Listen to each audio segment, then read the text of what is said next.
Good evening and welcome to a very special edition of previously unseen clips from this series of Would I Lie to You? Joining David Mitchell tonight, Dermot O'Leary, Kirsty Young, Stephen Mangan, Sarah Millican, Richard Osman, Izzy Sooty, Greg Rutherford, Joan Bakewell, Jason Manford, Susan Cowman, Mel Gedroich and John Richardson. And joining Lee Mack tonight, Warwick Davis, Josh Widdicombe, David Harewood, Matt Dawson, Carol Kirkwood, Bob Mortimer, Paul Hollywood, Joanna Scanlon, David O'Doherty, Charles Dance and Doc Wang. And so to round one, Home Truths, where our panellists each read out a statement from the card in front of them. To make things harder, they've never seen the card before, so they've no idea what they'll be faced with. And it's up to the opposing team to sort the fact from the fiction. That Charles is first up. Whenever I answer the house phone and it's someone I don't wish to speak to, I take a message and pretend I am my fictional handyman, Sean. David. So do you answer in Sean's voice all the time? So that in case it's someone you don't want to speak to? I leave a pause and wait for the person on the other end to say hello. You answer the phone with silence? And I can usually tell by the hello whether it's somebody I wish to speak to. And if I'm not in the mood to speak to anybody, you know, I say, no, I'm sorry, Charles isn't home. No. Try calling back later, you know. What part of Scotland is Sean from? It's from the west side of Belfast. But Charles, if you don't want to speak to anyone at all, why pick up the phone? Well, it's a kind of obsessive thing, you know, it's the insecurity that actors have, you know, you think, oh my God, it might be a job, you know, I just... Well, let's give it a try. I'll ring you, OK? Yeah. OK. Has he not bought a telephone since 1983? Hello? Hello? Charles? Hello? Hey, no, this is not Charles. Charles isn't home now at the moment, but if you'd like to leave your number, I'll get him to call you back when he's back, yeah? Charles, are you ill?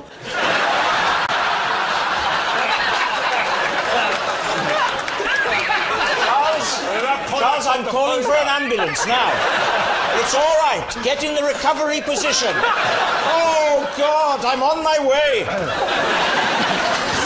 So, what are you thinking, Stephen Mangan? I can't see that. Who picks up the phone and doesn't say hello? It's an innate human instinct, isn't it? You can't pick up the phone and go... I know I'm Sean. Izzy, what do you think? I don't think you just pick up the phone and not say anything. The person might be able to hear you breathing. It all gets a bit creepy. So which way are you going to go with this, David? I think we don't think it's true. You think it's a lie? Yeah. OK, Charles, truth or lie? I'm afraid it's a lie. Joan Bakewell, it's your turn. Once, when I spotted an ex-boyfriend in a department store, I pretended to be a shop mannequin to avoid having to speak to him. Lee? Well, I know what I want to see. Yeah. Yeah? Oh, sorry, no, it's probably different. Sorry. You want to see the mannequin thing? Oh, right. Oh, yeah, whatever. Do that, yeah. Do that, but then we do mine, yeah? I would like to see the mannequin impression. Well, it was in the department where they used to sell a lot of fabrics, and they used to have mannequins draped in just swathes of cloth. So I grabbed a swathe of fabric and just dragged it across my shoulder, and it was full length. Where was this? Well, we haven't said where it was. It was in Dickens and Jones on Regent Street. Oh, lovely. And when was this? Oh, it's a long time ago, early in the 60s. Surely you weren't old enough to shop on your own in the early 60s, Joe? So gallant. No, I'm kidding, I believe you.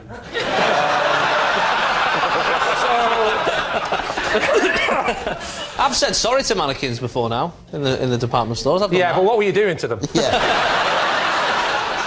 What do you think, Lee? Is it the truth? Warren, what do you think? Do you think there's... I think she's telling the truth. Really? Do you think... The thing for me is, if you're within 6, 8 foot of an ex and you don't recognise it because you're static, it just seems... I wouldn't know. I've never been allowed within 8 feet of my ex.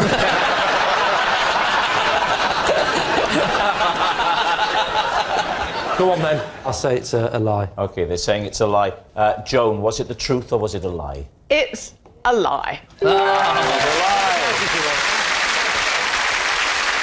Dermot, you're next. I sometimes move bowls and plates from the bottom to the top of the pile so they don't feel left out. Lee? How much time have you got on your hands? Is this system only for the plates and the bowls, nothing else? It's for the side plates, big plates, and your regular bowls. So, for example, if the 4 have gone in the dishwasher and there's, say, 2 left, I like those 2 guys to be first up next time, which I do understand attributes some kind of personality to an inanimate object. That's why they put you on David's side.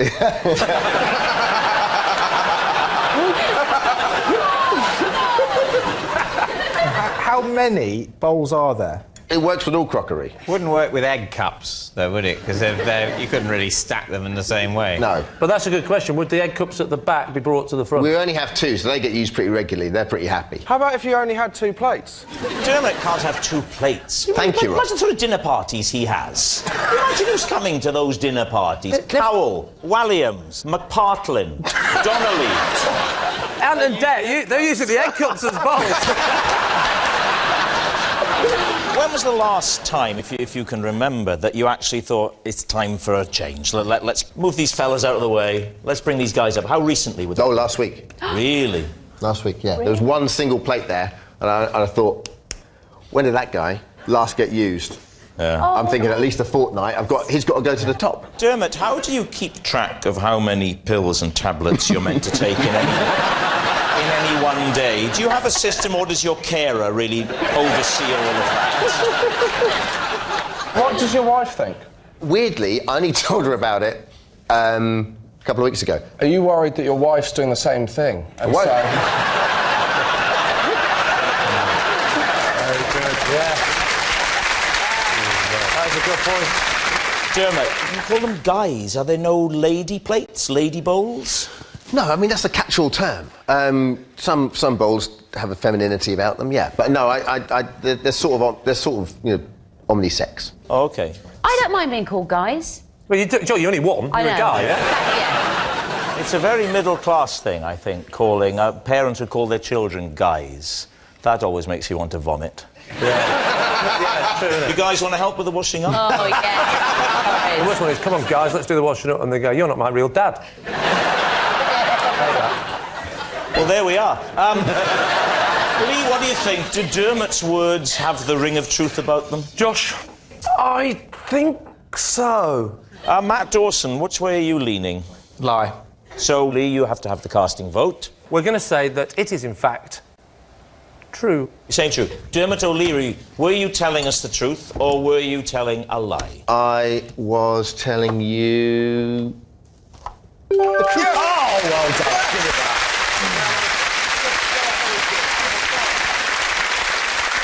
It's David O'Doherty. I looked after a neighbour's pet for 5 days before I realised it was dead. David Mitchell and team, what do you think? OK, what was the species of pet? His name was Charlie. So initially I thought he was going to be a spaniel at the very least. And then it turned out that he was a stick insect. Right. Stick insects, I mean, I'm not an expert, David, don't require a huge amount of high maintenance upkeep. What was your role meant to be? Step 1, greenhouse, eucalyptus into the cage. Eucalyptus? Eucalyptus. Wasn't a koala bear. Step 2, water squishy gun. Squish, squish, 5. 1, 2, 3, 4, 5. So you drowned it? And because I felt that he might be a bit unhappy, I would take him out into the garden for this. And when the wind blew, he had little aerials, and they'd You know what I mean? Just like a stick insect. So I thought he was alive. Oh, so the wind gave you the impression that it was moving. I'm alive. I'm dead.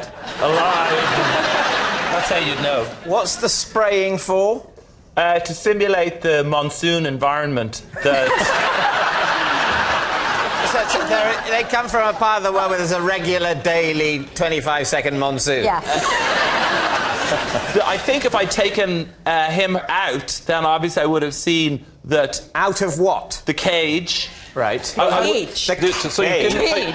we say cage. He was in a tight You're supposed to be on my team. I know that's what they're thinking. So I'm trying to help him on by going, what, you mean that thing that little sticks could get through a cage? Good question. It's a very tight mesh. Let's call it a glass cage or a tank. No, because... No, they couldn't breathe then. You don't have a lid on it. You have a... Oh, actually, no, good point. I was going to say you have a will mesh. You stop designing hutches for stick insects? So how did you eventually know that he was dead? I was putting in the eucalyptus and removing yesterday's eucalyptus, and he was... Who'd been eating yesterday's eucalyptus? No, it was... I just take it out, and he was like this, okay? And then when I took it out, it brushed past him, and he just reacted like this. And you know... Yeah. That's a fair description. So what are you thinking, David? Is that truthful, or has he made it all up? I don't think it's true, because I think stick insects sort of live in gangs and aren't as he describes them. Gangs? What's the collective noun for lots of stick insects? Trees. Do you two think it's true? Because I'm very happy to defer. It has the ring of truth. I would go for... I'll say false. Susan says lie. Richard? I say true. You say true. David? Well, I think it's a lie, so... You think it's a lie? You're saying it's a lie. OK, fair enough. David, they think you're telling a lie. Were you telling a lie, or were you telling the truth? This is a 100% trustworthy face, and it was telling the absolute truth.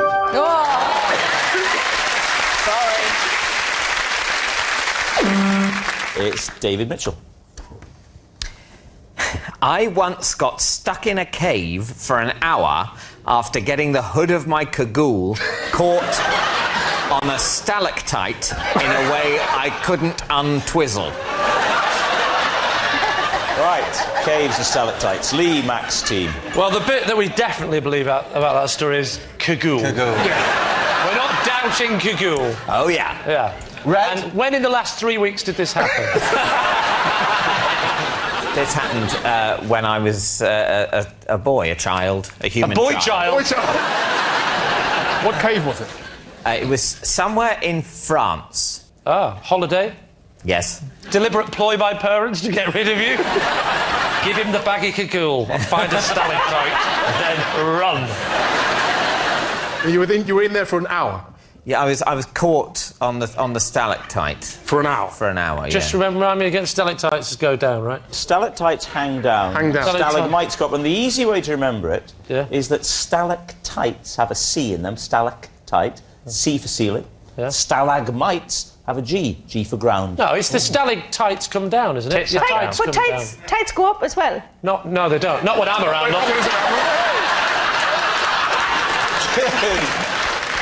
How did you eventually escape? My dad came and released me. So you're with your family on this trip? Well, they were sort of... It took them an hour to find you. I would have thought, if I'd have lost you and you'd have been my child, it would have been 6 or 7 days.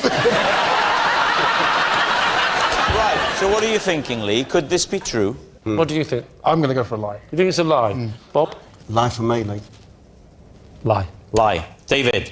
It's a lie. Joanna, you're next. I used to vet potential boyfriends by getting them to play me at darts. I could tell more about them in one game than I could on 10 dates. David? So, what was it about their darts playing that told you things about their personality? Stance. It's the sort of liquidity of the way they stand in that position. The liquidity? But was this linked to, you thought, their character or their physical prowess, if I can put it that way. It's character. It was all about the character. Well, here's the thing, because one of our panellists is quite accomplished at darts. Oh, yeah. It's Lee. So, Lee, would you demonstrate? Yes. And then we could ask Joanna to analyse and come to her own conclusions. You're good at darts. I've been known to do double tops, I think you know what I'm saying.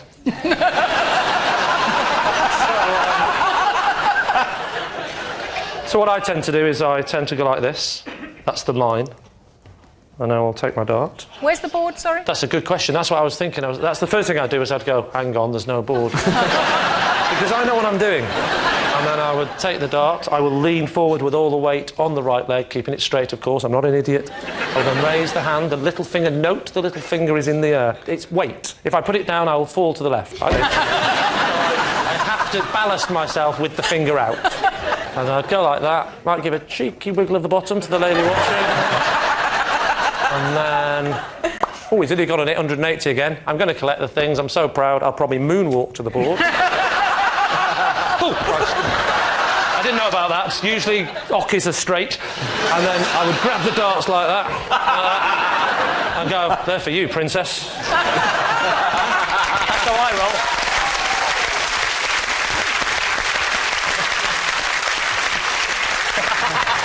Now then, you've seen a fulsome display. So what judgments, what conclusions would you have come to about Lee from that? You all saw it. There's evidence there of the kind of...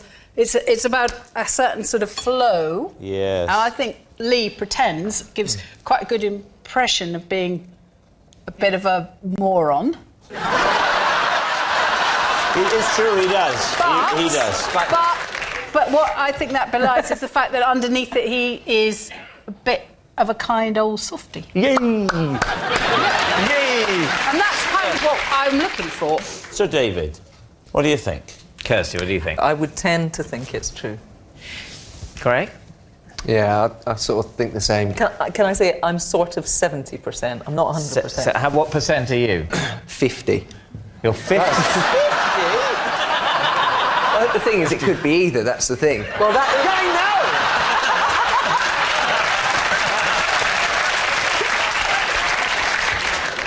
True. True. OK, so, Joanna, truth or lie? In fact, it is a lie.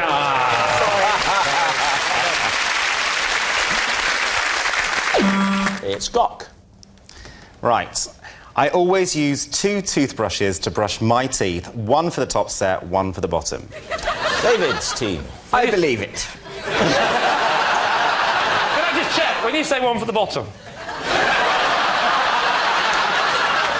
How do you tell the two apart? Different colours, one pink and one blue. Always pink up top, always blue down below. Just talk us through it. So Right. you're in the bathroom. Yeah. Yeah. OK, so I'm in the bathroom, I have my shower, I fully body moisturise... I can vouch for all of this. And then I go to brush my... And it's quite a big ritual for me, because when I was younger, I was bullied by the way that I look, you see, so... I think it's fair to say, Gok, you weren't bullied by the way you look, were you? Because of the way I look. Yes, absolutely. It's an important distinction. Yeah, absolutely. Otherwise, you're being bullied by a concept, aren't you? This is true. Thanks for pointing that out. I'm feeling slightly bullied again. Thank you very much indeed. Well, you can see how it started, can't you? So, as I was saying, I was bullied, and one of the big reasons was because of my big teeth and my big smile. And so I was always very, very aware of how big my mouth is. Why are you looking at Stephen, Rob? Well, I thought they might have met at a support group. Teeth Anonymous. What are you talking about? What do you think? Izzy? I think this is definitely true. He's very plausible in his chat, but I can't see someone doing that. I'm going to say lie. OK, so, Gok, truth or lie? Was a lie. That was Richard Osman, you're next. When I was a child, I created a superhero called Snooker Table Man. He had 3 key skills and 1 mortal enemy. Lee? Let's start with the obvious. Who's the mortal enemy of Snooker Table Man? Vampire Ray. It was based loosely around Ray Reardon. Ray Reardon? What were his 3 skills, Richard? A lot of his skills didn't have an awful lot to do with snooker, I'll be honest with you. He took on the form of a snooker table, because then he could get... Whoa. What? Just one question to clarify, what the hell are you talking about? Snooker table man he would take on the form of a snooker table in the same way that the TARDIS would take on the form of a phone box. It's not crazy. And he would be able to go into the houses of very rich and successful and famous people. But it's not like the TARDIS, is it? The TARDIS is the vehicle that the superhero, for want of a better word, travels round in. Yeah. If you're snooker table man and there's a child trapped in a building, and you go, what are we going to do? Don't worry, it's snooker table man. And then you turn into a snooker table and you go, now what? And you go, that's all I can do. So what was his purpose? What did he do? His purpose was to go into the houses of very rich people who were trying to, for various reasons, take over the world. And he would... Firstly, he would report back on them, because he had wireless transistors in the pockets. Whoa. So he would... So he would go into the houses of very, very rich people... Right, admit that is a good disguise if you want to get into... No, it's a terrible disguise. It's a terrible disguise unless the person in question has ordered a snooker table. Otherwise, they'll go, it's the worst disguise in the world. They'll go, the hell did that come from? Do you think any rich person, if they were given a delivery of a snooker table, wouldn't go, oh, lovely, a snooker yes, table? Yes, they would. But you didn't say you were given delivery. You said you suddenly appeared in an empty room. No, I didn't. What do you mean, what, transport So you knock on the door and you go, hello, I'm here to give you a snooker table. You are...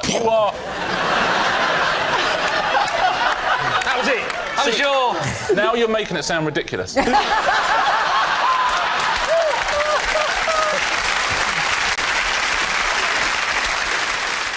How did he move around? He didn't move around. That's the beauty of him. People moved around him. That's snooker tables. You know what? I won't tell the rest of this story if you're going to mock me.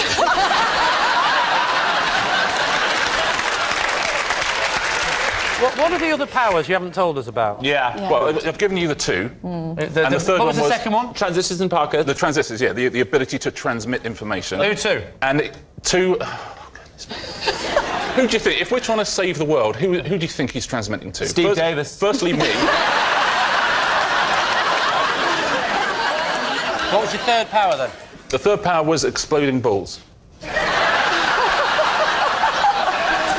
how would he use his exploding balls? In what situation would he want his balls to explode? Finally, a sensible question. If I've received enough information that the person whose home this snooker table is in is up to no good, is up to nefarious activities. Yes. OK? The next time they're playing a game of snooker, I can then make those balls explode at will. If you were playing this game in Wales, you wouldn't call it snooker. Snooker. Snooker. Yeah, snooker. Because we don't like the oo sound. It's the same with tooth. We'd say tooth. Yeah, and likewise, we don't like the Welsh.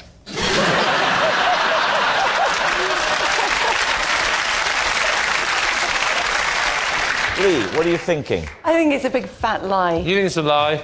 I mean, I think he's a large man. He's like a snooker table. I'm not 12 foot by 6 foot, you know that. I think I'm going to say that was a lie. You think it's a lie? OK, Richard, was it the truth or was it a lie? It was a lie.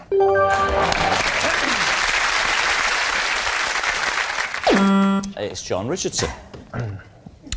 When I was a child, I was told to stop stalking a clown. Why were you stalking a clown? Because I liked him. How old were you, John? 9. What was the name of the clown? Dozy David. Dozy David? He was opening a shopping centre where I grew up, and I saw what I believed was genuine magic. What did he do? He did card tricks, and he juggled, and he did jokes, made animals from balloons. What was the nature of your stalking? Physically following him or phoning him? Or... it was on the phone. How did you get his number? Because I asked for his autograph and he gave me his card. What, Dozy Dave? I thought for a minute then you were going to say, he gave me your autograph and included his number. So talk us through then what happens. You leave it a day or two, do you? I left it a day or two because I didn't want to... Classy. You know. Give him a chance to get home in his car that keeps falling apart. So what did you do? Talk us through the first conversation. Well, no, that's the thing. He never answered his phone. So I used to leave messages. Hey, David, it's Johnny here from Lancaster. Just worrying if you're coming back and doing any shows, or give us a ring, we'll see what happens. He never rang back, so I had to ring him again, didn't I? Right. And how long did this go on for? Well, a few weeks. How many times in often? those few weeks did you ring him? I would imagine it was something like every other day. And was it the same messages, or was it getting steadily more menacing? Were you going, now listen here, Dozy Dave. If you don't call me back, I know where you live. I've got your address on the card. I've got your number. Yeah. I'll come round your house. I know where you keep your balloons. If you don't call me, I'll get a bucket of confetti and I'll throw it right in your face and you'll think it's water. Yeah. And what's worse than that? Just watching you. Yeah, what's worse? I'm going to come round and mend your car. Did this carry on long enough that the messages, your voice was getting deeper and deeper? Now listen here. This has been 23 years. How'd you make a poodle out of a balloon?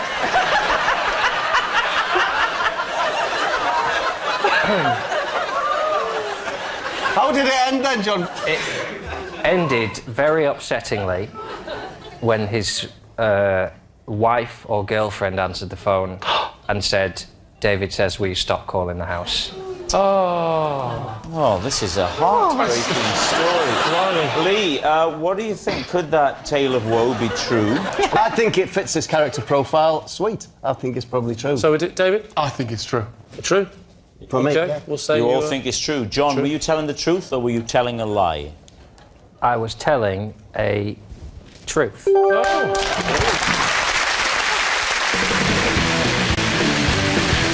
Lee, how do you know Ian? This is Ian. He is my supermarket delivery driver who accidentally got... I can't remember. I just want you to know this is absolutely true. Right? But they do insist that we say it exactly the way it happened. So here we go. Right. This is David. No, what's your name? Lee, perhaps you'd like to explain how you know Ian. Never met him.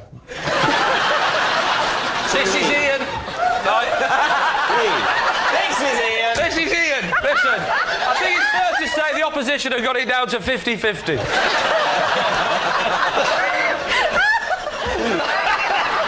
So, Lee, how do you know Ian? This is Ian. Ian,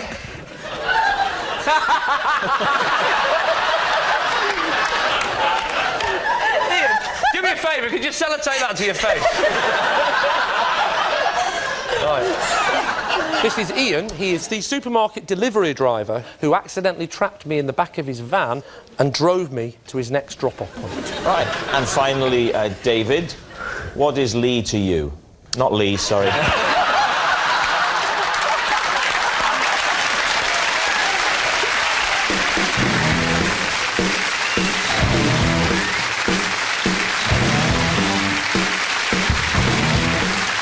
In pursuit of a ghost killer. Fallen is our movie, next on BBC One Scotland.